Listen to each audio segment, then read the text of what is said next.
ನಮಸ್ತೆ ವಿದ್ಯಾರ್ಥಿಗಳೇ, RVM CAD ಇಂದ ನನ್ನ ಹೆಸರು ಅಕ್ಷತಾ ಅಂತ.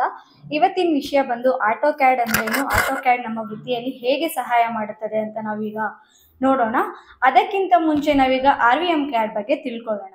RVM CAD ಬಂದು ಭಾರತದಲ್ಲಿ ನಂಬರ್ 1 ಸ್ಕಿಲ್ಸ್ ಸೆಂಟರ್ ಆಗಿದೆ ಮತ್ತು ಇದು ನಾವು 20 ವರ್ಷದಿಂದ 50,000ಕ್ಕೂ ಹೆಚ್ಚು ವಿದ್ಯಾರ್ಥಿಗಳಿಗೆ ನಾವು ಟ್ರೈನ್ ಅಪ್ ಮಾಡಿದ್ದೀವಿ. ಮತ್ತು ನಮ್ಮ ಕಡೆಯಿಂದ ಟ್ರೈನ್ ಅಪ್ ಆಗಿರೋ ವಿದ್ಯಾರ್ಥಿಗಳಿಗೆ 100% ನಮ್ಮ ಕಡೆಯಿಂದಾನೇ ಜಾಬ್ ಪ್ಲೇಸ್ಮೆಂಟ್ ಕೂಡ ಇರುತ್ತೆ. ಸೊ ನಾವು NSDC national skills development corporation plus GTTC government of Karnataka ಜೊತೆ ನಾವು ಕೊಲಬ್ರೇಷನ್ ಆಗಿದ್ದೀವಿ. ಸೊ ನಮ್ಮಲ್ಲಿ mechanical design, architecture, civil, interior, automation ಮತ್ತು ರೋಬೋಟಿಕ್ಸ್ ಕೋರ್ಸ್ಗಳನ್ನ ನಾವು ಟೀಚ್ ಮಾಡ್ತಾ ಇದ್ದೀವಿ ಸ್ಟೂಡೆಂಟ್ಸ್ಗೆ. ಸೊ ಈಗ ಆಟೋ ಕ್ಯಾಡ್ ಅಂದರೆ ಏನು ಅಂತ ತಿಳ್ಕೊಳ್ಳೋಣ, ಓಕೆನಾ? ಸೊ ನಾರ್ಮಲ್ ಆಗಿ ಪ್ರತಿಯೊಬ್ಬ ಡಿಪ್ಲೊಮೊ BE.BTech ಅವ್ರಿಗೆಲ್ಲ ಆಟೋ ಕ್ಯಾಡ್ ಅಂದರೆ ಗೊತ್ತಿರುತ್ತೆ. ಸೊ ಆದರೂ ಇನ್ನೊಂದ್ಸಲ ನಾನು ಹೇಳ್ಕೊಡ್ತಾ ಇದ್ದೀನಿ ಆಟೋ ಕ್ಯಾಡ್ ಏನು ಅಂತ ಅಂದ್ಬಿಟ್ಟು. ಆಟೋ ಕ್ಯಾಡ್ ಅಂದರೆ ಬಂದು ಇದೊಂದು ಕಮರ್ಷಿಯಲ್ ಸಾಫ್ಟ್ವೇರ್ ಆಗಿದೆ ಮತ್ತು ಇದು computer aided design and drafting ಕೂಡ ಇದನ್ನು ಕರೀತಾರೆ.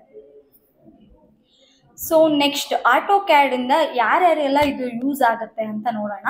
So architectures, project managers, engineers, graphic designers, city planners ಮತ್ತು ಅದರ್ ಪ್ರೊಫೆಷನಲ್ಸ್ ಪ್ರತಿಯೊಬ್ಬರಿಗೂ ಕೂಡ ಇದು ಆಟೋ ಕ್ಯಾಡು ಯೂಸ್ ಆಗುತ್ತೆ. ಸೊ ನೆಕ್ಸ್ಟ್ ನೋಡೋದಾದರೆ ಆಟೋ ಕ್ಯಾಡಿಂದ ಏನು ಯೂಸು, ಸೊ ಏನು ಬಳಸ್ತಾರೆ ಆಟೋ ಕ್ಯಾಡ್ನ ಅಂತ ನೋಡೋಣ. ಆಟೋ ಕ್ಯಾಡ್ನ ಬಂದ್ಬಿಟ್ಟು 2D ಡಿಸೈನಿಂಗ್ ಮಾಡೋಕ್ಕೆ ಬಳಸ್ತಾರೆ ಮತ್ತು ಇದು 3D ಡಿಸೈನ್ ಕೂಡ ಇದು ತುಂಬ ಸಪೋರ್ಟ್ ಮಾಡುತ್ತೆ ಮತ್ತು ಇದು ತುಂಬ ಡ್ರಾಯಿಂಗು, ಡಿಸೈನು, ಸ್ಕೆಚಿಂಗ್ನ ತುಂಬ ಪರ್ಫೆಕ್ಟಾಗಿ ಇದರಲ್ಲಿ ನಾವು ಮಾಡ್ಬೋದು. ಸೊ ನೆಕ್ಸ್ಟ್ ಆಟೋ ಕ್ಯಾಡ್ ಅನ್ನೋ ಕಂಪ್ನಿ ಆಟೋ ಡೆಸ್ಕ್ ಅನ್ನೋ ಕಂಪ್ನಿನ 1982ರಲ್ಲಿ ಲಾಂಚ್ ಮಾಡುತ್ತೆ. ಸೊ ನೆಕ್ಸ್ಟ್ ಹೇಳ್ಬೇಕಂದ್ರೆ ಆಟೋ ಕ್ಯಾಡ್ನ ನಾವು ಎಲ್ಲಿಂದ ಡೌನ್ಲೋಡ್ ಮಾಡ್ಬೋದು ಅಂತ ನಿಮ್ಮ ತಲೆಯಲ್ಲಿ ಒಂದು ಓಡ್ತಾ ಇರ್ಬೋದು. ಆಟೋ ಕ್ಯಾಡ್ನ ನಾವು autodesk.com ಅಲ್ಲಿ ಹೋಗಿ ನಾವು ಡೌನ್ಲೋಡ್ ಮಾಡ್ಬೋದು ಮತ್ತು ಇದನ್ನು ವರ್ಷ ಲೈಸೆನ್ಸ್ ಜೊತೆಗೆ ನಾವು ಇದನ್ನು ಪರ್ಚೇಸ್ ಮಾಡಬೇಕಾಗುತ್ತೆ. ಸೊ ನೆಕ್ಸ್ಟ್ ಆಟೋ ಕ್ಯಾಡ್ ಕಲಿಯುವುದು ಕಷ್ಟನಾ ಅಂತ ನಿಮ್ದೊಂದು ತಲೆಯಲ್ಲಿ ಯೋಚನೆ ಬರ್ತಾ ಇರ್ಬೋದು. ಆಟೋ ಕ್ಯಾಡ್ ಕಲಿಯೋದು ತುಂಬ ಕಷ್ಟ ಇರ್ಬೋದು ಅಂತ. ಬಟ್ ಆಟೋ ಕ್ಯಾಡ್ ಕಲಿಯೋದು ಕಷ್ಟ ಇಲ್ಲ, ತುಂಬ ಈಸಿ ಇದೆ, ಓಕೆನಾ? ನಮ್ಮ RVM CAD ಬಂದ್ಬಿಟ್ಟು 20 ವರ್ಷದಿಂದ ನಾವು ಆಟೋ ಕ್ಯಾಡ್ನ ನಾವು ಟೀಚ್ ಮಾಡ್ತಾ ಬಂದಿದ್ದೀವಿ ಸ್ಟೂಡೆಂಟ್ಸ್ಗೆ. ಸೊ ಆಟೋ ಕ್ಯಾಡ್ ಕಲಿಯೋದ್ರಿಂದ ಯಾವ ಥರ ನಾವು ಜಾಬ್ ಮಾಡ್ಬೋದು ಅಂತ ನೋಡೋಣ. So 2D draftmans, mechanical designer, product designer, interior designer, architecture planning, so ಇಷ್ಟು ಜಾಬ್ಗಳ ಆಪರ್ಚುನಿಟಿ ನಮಗೆ ಸಿಗುತ್ತೆ. ಮತ್ತು ಇದನ್ನು ನಾವು 1.5 ತಿಂಗಳೆಲ್ಲ ನಾವು ಆಟೋ ಕ್ಯಾಡ್ನ ನಾವು ಕಲ್ತ್ಕೊಬೋದು. 1 ಮಂತ್ 1.5 ಮಂತಲ್ಲಿ ನಾವು ಆಟೋ ಕ್ಯಾಡ್ನ ಕಲ್ತ್ಕೊಂಡು ಮನೆಯಲ್ಲೇ ಕೂತು ಅಥವಾ ಆಫೀಸ್ಗೆ ಹೋಗಿ ಸಿಸ್ಟಮಲ್ಲಿ ಮಾಡುವಂಥ ಸುಲಭವಾದ ಕೆಲಸ ಆಗಿದೆ ಇದು. ನೆಕ್ಸ್ಟ್ ನೋಡೋಣ. ಇದು ಬಂದು ಇವಾಗ ನಿಮಗೆ ಸ್ಕ್ರೀನ್ ಮೇಲೆ ಕಾಣಿಸ್ತಾ ಇದೆಯಲ್ವಾ, ಇದು ಬಂದು ಆಟೋ ಕ್ಯಾಡ್ ಡ್ರಾಯಿಂಗ್ ಇದು. ಸೊ ನೋಡಿ, ಇದೇ ಥರ ನಾವೆಲ್ಲ ಪ್ರತಿಯೊಂದು ಬೇಸಿಕ್ಕಿಂದ ನಾವು ಹೇಳ್ಕೊಡ್ತೀವಿ. ಸೊ ಮೆಜರ್ಮೆಂಟು, ಸೊ ಈ ಥರ ಡಿಸೈನ್ ಆಟೋ ಕ್ಯಾಡ್ ಡ್ರಾಯಿಂಗ್ ಅಂತ ಅಂದರೆ ಸೊ ಈ ಥರ ಬರುತ್ತೆ. ನೀವು ಈ ಥರನ ಕಲ್ತ್ಕೊಂಡು ಪ್ರಾಕ್ಟೀಸ್ ಮಾಡ್ಕೊಂಡು ಹೋಗ್ತೀರಾ. ನೆಕ್ಸ್ಟ್ ನೋಡಿ, ಇದು ಕೂಡ ಒಂದು ಆಟೋ ಕ್ಯಾಡ್ ಡಿಸೈನು. ಸೊ ಇದು ಕೂಡ ನೋಡಿ, ಇದು ಆಟೋ ಕ್ಯಾಡ್ ನಾರ್ಮಲ್ ಪ್ರಾಕ್ಟೀಸ್ ಮಾಡಿಸ್ತಾರೆ ನಮ್ಮ ಕಡೆಯಿಂದ ಮತ್ತು ಮೆಜರ್ಮೆಂಟ್ ಎಲ್ಲ ತೊಗೊಂಡಿದ್ದು ಒಂದು ಆಟೋ ಕ್ಯಾಡ್ ಸ್ಕೆಚಿಂಗ್ ಮಾಡೋದು. ಇದು ಐಸೋಮೆಟ್ರಿಕ್ ಆ್ಯಂಡ್ 3D ಡಿಸೈನ್. ಇದು ಡ್ರಾಯಿಂಗು ನೋಡಿ ಈ ಥರ ಬರುತ್ತೆ 3D ಡ್ರಾಯಿಂಗ್ ಅಂತ ಅಂದರೆ. ನೆಕ್ಸ್ಟ್ ಇದು ಆರ್ಕಿಟೆಕ್ಚರ್ಸ್ ಆ್ಯಂಡ್ ಇಂಟೀರಿಯರ್ ಡಿಸೈನ್ ಅವರು ಈ ಥರ ಡಿಸೈನಿಂಗ್ ಮಾಡ್ತಾರೆ, ಪ್ಲ್ಯಾನಿಂಗ್ ಮಾಡ್ತಾರೆ ಈ ಥರ ಡಿಸೈನಿಂಗಲ್ಲಿ ಫಸ್ಟ್ ಆಟೋ ಕ್ಯಾಡಲ್ಲಿ. ಇದು ಕೂಡ ಆಟೋ ಕ್ಯಾಡ್ ಡ್ರಾಯಿಂಗ್ ಆಗಿದೆ ನೋಡಿ, 3 ಬರ್ತಾ ಇದೆಯಲ್ಲ, ಈ ಥರ ನಾವು ಬೇಸಿಕ್ಕಿಂದ ಫುಲ್ ಎಲ್ಲನೂ ನಾವು ಟೀಚ್ ಮಾಡ್ಕೊಂಡು ಹೋಗ್ತೀವಿ ನಮ್ಮ RVM CAD ಸೆಂಟರಿಂದ. ಸೊ ಇದು ಕೂಡ ಆಟೋ ಕ್ಯಾಡ್ ಡ್ರಾಯಿಂಗ್ ಆಗಿದೆ. Next career opportunity. Auto CAD ಕಲಿಯೋದ್ರಿಂದ ಕೆರಿಯರ್ ಆಪರ್ಚುನಿಟಿ ಯಾರ್ಯಾರಿಗೆ ಸಿಗುತ್ತೆ ಅಂತ ನೋಡೋಣ. ಸೊ ಮೆಕ್ಯಾನಿಕಲ್ ಇಂಜಿನಿಯರ್ ಆಗಿರ್ಬೋದು, ಸಿವಿಲ್ ಇಂಜಿನಿಯರ್ ಆಗಿರ್ಬೋದು, ಎಲೆಕ್ಟ್ರಿಕಲ್ ಇಂಜಿನಿಯರ್ ಆಗಿರ್ಬೋದು, ಕಂಪ್ಯೂಟರ್ ಪ್ರೋಗ್ರಾಮಲ್ಲಿ ಆಗಿರ್ಬೋದು ಮತ್ತು ಗ್ರಾಫಿಕ್ ಡಿಸೈನರ್ಸು, ಇನ್ನೂ ಹೆಚ್ಚಿನ ಕ್ಷೇತ್ರದಲ್ಲಿ ನಾವು ಆಪರ್ಚುನಿಟಿನ ನಾವು ಕಲ್ಪಿಸ್ಕೊಳ್ಬೋದು ಮತ್ತು ಹೆಚ್ಚಿನ ಕ್ಷೇತ್ರಗಳು ಕೂಡ ಆಟೋ ಕ್ಯಾಡ್ ಯೂಸ್ ಆಗುತ್ತೆ. ನೆಕ್ಸ್ಟ್ ಇವಾಗ ಪ್ರತಿಯೊಬ್ಬರಿಗೂ ಇರುತ್ತೆ, ಸೊ ನಾವು ಇದನ್ನು ಕಲ್ತ್ಕೊಬೇಕು. ನೆಕ್ಸ್ಟು ಮೆಕ್ಯಾನಿಕಲ್ ಮತ್ತು ಇಂಜಿನಿಯರ್ ಆ ಥರ ಎಲ್ಲ ಯಾವ ಥರ ಮಾಡೋದು ನಾವು, ನಮ್ಗೆ ಐಡಿಯಾ ಇರಲ್ಲ ಅಂತ ಕೆಲವೊಬ್ರು ಇವಾಗ ಸ್ಟೂಡೆಂಟ್ಸ್ ಸೆಕೆಂಡ್ PU ಆಗಿರೋರು ಯೋಚನೆ ಮಾಡ್ತಾ ಇರ್ತಾರೆ. ನೆಕ್ಸ್ಟು ಯಾವ ಸಬ್ಜೆಕ್ಟ್ ತೊಗೊಬೋದು, ಸೊ ನೆಕ್ಸ್ಟ್ ಏನಕ್ಕೆ ಡಿಪ್ಲೊಮೊಗೆ ಹೋಗೋದಾ, BE ಹೋಗೋದಾ, BTech ಹೋಗೋದಾ ಆ ಥರ ಮಾಡ್ತಾ ಇರ್ತಾರೆ. ಸೊ ಅವ್ರಿಗೋಸ್ಕರ ಇದೊಂದು ಇನ್ಫಾರ್ಮೇಷನು. ಸೊ ಮೆಕ್ಯಾನಿಕಲ್ ಇಂಜಿನಿಯರ್ ಆಗಬೇಕು ಅಂದರೆ ನಾವೇನು ಮಾಡಬೇಕು ಫಸ್ಟು ನೋಡೋಣ. ಮೆಕ್ಯಾನಿಕಲ್ ಇಂಜಿನಿಯರ್ಗೆ ನೀವು 12th ಆದಾದ್ಮೇಲೆ 4 year B or B tech ಮಾಡಬೇಕಾಗುತ್ತೆ. ಇಲ್ಲ ಅಂತ ಅಂದರೆ 3 ಇಯರ್ಸು ಡಿಪ್ಲೊಮೋದಲ್ಲಿ ಪಾಲಿಟೆಕ್ನಿಕ್ ಮಾಡಬೇಕಾಗುತ್ತೆ.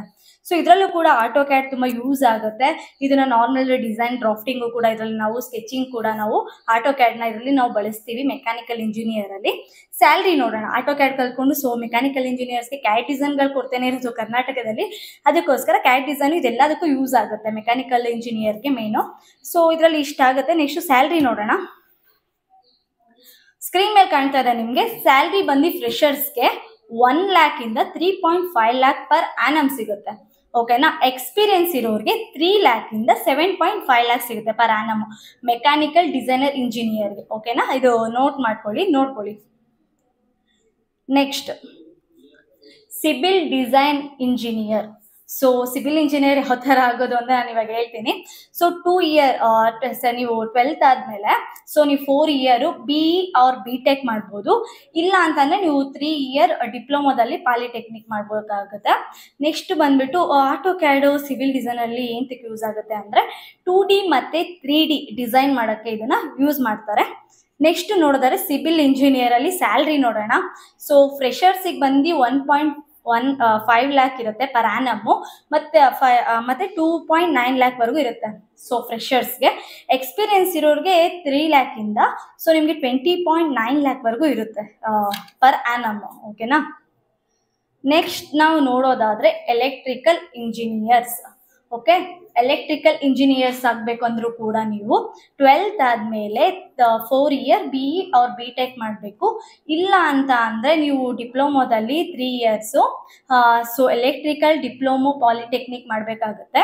ನೆಕ್ಸ್ಟ್ ಇದರಲ್ಲಿ ಎಲೆಕ್ಟ್ರಿಕಲ್ ಇಂಜಿನಿಯರ್ಸ್ಗೆ ಆಟೋ ಕ್ಯಾಡ್ ಯಾವ ಥರ ಯೂಸ್ ಆಗುತ್ತೆ ಅಂತ ನೋಡೋಣ. ಇದನ್ನು ಕೂಡ ನಾವು ಡ್ರಾಫ್ಟಿಂಗು ಡಿಸೈನಿಂಗ್ಗೆ ಕೂಡ ಇದರಲ್ಲಿ ನಾವು ಬಳಸ್ತೀವಿ. ಹೆಚ್ಚು ಡಿಸೈನಿಂಗು ಮತ್ತು ಸ್ಕೆಚಿಂಗ್ ಕೂಡ ನಾವು ಇದರಲ್ಲಿ ಎಲೆಕ್ಟ್ರಿಕಲ್ ಇಂಜಿನಿಯರ್ಸಲ್ಲಿ ನಾವು ಆಟೋ ಕ್ಯಾಡ್ನ ನಾವು ಬಳಸ್ತೀವಿ. ನೆಕ್ಸ್ಟ್ ಎಲೆಕ್ಟ್ರಿಕಲ್ ಇಂಜಿನಿಯರ್ಸ್ ಅವ್ರಿಗೆ ಸ್ಯಾಲ್ರಿ ನೋಡೋಣ. ಸೊ ಫ್ರೆಷರ್ಸ್ಗೆ ಬಂದ್ಬಿಟ್ಟು 1.1 lakh ಇಂದ 4.5 lakh ವರೆಗೂ ಪರ್ ಆ್ಯನಮ್ ಸಿಗುತ್ತೆ. ಸೊ ಎಕ್ಸ್ಪೀರಿಯನ್ಸ್ ಇರೋರಿಗೆ 4.5 lakh ಇಂದ 9.9 lakh ಪರ್ ಆ್ಯನಮ್ ಸಿಗುತ್ತೆ ನಿಮ್ಗೆ. ಓಕೆನಾ. ಯಾರಿಗೆ ಎಲೆಕ್ಟ್ರಿಕಲ್ ಇಂಜಿನಿಯರ್ಸ್ ಅವ್ರಿಗೆ. ಸೊ ನೆಕ್ಸ್ಟ್ ಇಂಟೀರಿಯರ್ ಡಿಸೈನಿಗೆ ಬರೋಣ. ಓಕೆನಾ. ಸೊ ಇಂಟೀರಿಯರ್ ಡಿಸೈನ್ ಆಗಬೇಕು ಅಂದರೆ ಏನು ಮಾಡಬೇಕು ಅಂತ ಯೋಚನೆ ಮಾಡ್ತಾ ಇದ್ದೀರಾ? ಹೇಳ್ತಾ ಇದ್ದೀನಿ ಕೇಳಿ. ಸೊ ಇಂಟೀರಿಯರ್ ಡಿಸೈನ್ಗೆ ನೀವು 12th ಆದಮೇಲೆ 3 ಇಯರ್ ಬ್ಯಾಚುಲರ್ ಡಿಗ್ರಿ ಮಾಡಬೇಕಾಗುತ್ತೆ. ನೆಕ್ಸ್ಟ್ ಇದರಲ್ಲಿ ಆಟೋ ಕ್ಯಾಡ್ ಎಂತೆಂತಕ್ಕೆಲ್ಲ ಯೂಸ್ ಆಗುತ್ತೆ ಅಂತ ನೋಡೋಣ. ಡೆಕೋರೇಷನ್ನು, ಆರ್ಕಿಟೆಕ್ಟ್ಸು, ಇಂಜಿನಿಯರ್ಸು, ಕನ್ಸ್ಟ್ರಕ್ಷನ್ಸು, ಪ್ರೊಫೆಷನಲ್ಸು ಮುಂತಾದವುಗಳಲ್ಲಿ ನಾವು ಇದು ಆಟೋ ಕ್ಯಾಡ್ ತುಂಬ ಯೂಸ್ಫುಲ್ ಆಗುತ್ತೆ. ಸೊ ನೆಕ್ಸ್ಟ್ ಇದು ಸ್ಯಾಲ್ರಿ ನೋಡೋಣ. ಇಂಟೀರಿಯರ್ ಡಿಸೈನರ್ ಸ್ಯಾಲ್ರಿ ಸೊ ಫ್ರೆಷರ್ಸ್ಗೆ ಬಂದು 2.1 lakh ಇದೆ ಪರ್ ಆ್ಯನಮ್ಮು. ಸೊ ಎಕ್ಸ್ಪೀರಿಯನ್ಸ್ ಇರೋರಿಗೆ 6.3 lakh ವರೆಗೂ ಸಿಗುತ್ತೆ. ಓಕೆನಾ. ಇದು ಇಂಟೀರಿಯರ್ ಡಿಸೈನರ್ದು. Next graphic designers. ಓಕೆ. ನಾವು ಗ್ರಾಫಿಕ್ ಡಿಸೈನರ್ ಆಗಬೇಕಂದ್ರೆ ಏನು ಮಾಡಬೇಕು ಅಂತ ನೋಡೋಣ. ಗ್ರಾಫಿಕ್ ಡಿಸೈನರ್ಸು 12th ಆದಮೇಲೆ ಅವರು ಕೂಡ 3 ಇಯರ್ ಬ್ಯಾಚುಲರ್ ಡಿಗ್ರಿನ ಕಂಪ್ಲೀಟ್ ಮಾಡಬೇಕಾಗತ್ತೆ. ಸೊ ನೆಕ್ಸ್ಟ್ ಗ್ರಾಫಿಕ್ ಡಿಸೈನರ್ಸ್ ಏನು ಆಟೋ ಕ್ಯಾಡ್ ಹೆಂಗೆ ಯೂಸ್ ಆಗುತ್ತೆ ಗ್ರಾಫಿಕ್ ಡಿಸೈನರ್ಸ್ಗೆ ಅಂತ ಅಂದರೆ ಇದು 2D ಮತ್ತು 3D ಡಿಸೈನ್ ಡ್ರಾಫ್ಟಿಂಗ್ ಮಾಡೋದಕ್ಕೆ ಇದು ಕೂಡ ಯೂಸ್ ಆಗುತ್ತೆ. ಸೊ ನೆಕ್ಸ್ಟ್ ಸ್ಯಾಲ್ರಿ ನೋಡೋಣ ಗ್ರಾಫಿಕ್ ಡಿಸೈನರ್ಸ್ಗೆ. ಸೊ ಇವ್ರಿಗೆ ಎಕ್ಸ್ಪೀರಿಯನ್ಸ್ ಇಲ್ಲದೆ ಇರೋರಿಗೆ ಫ್ರೆಷರ್ಸ್ಗೆ 1 lakh ಇದೆ ಪರ್ ಆ್ಯನಮ್ಮು. ಸೊ ಎಕ್ಸ್ಪೀರಿಯನ್ಸ್ ಇರೋರಿಗೆ ಅಪ್ ಟು 10 lakh ವರೆಗೂ ಪರ್ ಆ್ಯನಮ್ ಸ್ಯಾಲ್ರಿ ಬರುತ್ತೆ. ನೆಕ್ಸ್ಟ್ ನಿಮ್ಗೊಂದು ಇನ್ಫಾರ್ಮೇಶನ್ ಕೊಡಬೇಕು ಅಂದರೆ ಏನು ಗೊತ್ತಾ, ಕರ್ನಾಟಕದಲ್ಲಿ 10,000ಕ್ಕೂ ಹೆಚ್ಚು ಕ್ಯಾಡ್ ಡಿಸೈನ್ಗಳ ಕೊರತೆ ಇದೆ. ಮತ್ತು ನೀವು ಕ್ಯಾಡ್ ಡಿಸೈನ್ ಕಲ್ತ್ಕೊಂಡು ತುಂಬ ಈಸಿ ಕೆಲಸ, ಸಿಸ್ಟಮ್ ಮುಂದೆ ಕುತ್ಕೊಂಡು ಮಾಡುವಂಥ ಕೆಲಸ ಆಗಿರುತ್ತೆ. ಮತ್ತು ನಮ್ಮ ಸೆಂಟರಲ್ಲಿ ನಮ್ಮ RVM ಕ್ಯಾಡಲ್ಲಿ ಸೊ ನಾವು ಇವಾಗ ನೀವೇನಾದರೂ ಸ್ಟೂಡೆಂಟ್ಸ್ಗಳು ಬಂದರೆ ಫ್ರೀ ಕೌನ್ಸಿಲಿಂಗ್ ಕೊಡ್ತೀವಿ. ಮತ್ತು ನಮ್ಮ ಕಡೆಯಿಂದ 100% ಜಾಬ್ ಪ್ಲೇಸ್ಮೆಂಟ್ ಇರುತ್ತೆ. ಇನ್ನೂ ನಿಮಗೆ ಹೆಚ್ಚಿನ ಮಾಹಿತಿ ಬೇಕಾದಲ್ಲಿ ಕೆಳಗೆ ಕಾಣ್ತಾ ಇರೋ ನಂಬರ್ಗೆ ನೀವು ಡಯಲ್ ಮಾಡಿ, ಕಾಲ್ ಮಾಡಿ, ಮತ್ತು ಇಲ್ಲಿ ವಿಸಿಟ್ ಮಾಡಿ ನಾವು ಫ್ರೀ ಕೌನ್ಸಿಲಿಂಗ್ ಕೂಡ ನಿಮಗೆ ಕೊಡ್ತೀವಿ. ಈ ಮಾಹಿತಿ ನಿಮಗೆ ಇಷ್ಟ ಆಗಿದ್ದಲ್ಲಿ ಹೆಚ್ಚಿನ ವಿದ್ಯಾರ್ಥಿಗಳಿಗೆ ಶೇರ್ ಮಾಡಿ, ಲೈಕ್ ಮಾಡಿ, ಸಬ್ಸ್ಕ್ರೈಬ್ ಮಾಡಿ. ಧನ್ಯವಾದಗಳು. Thank you.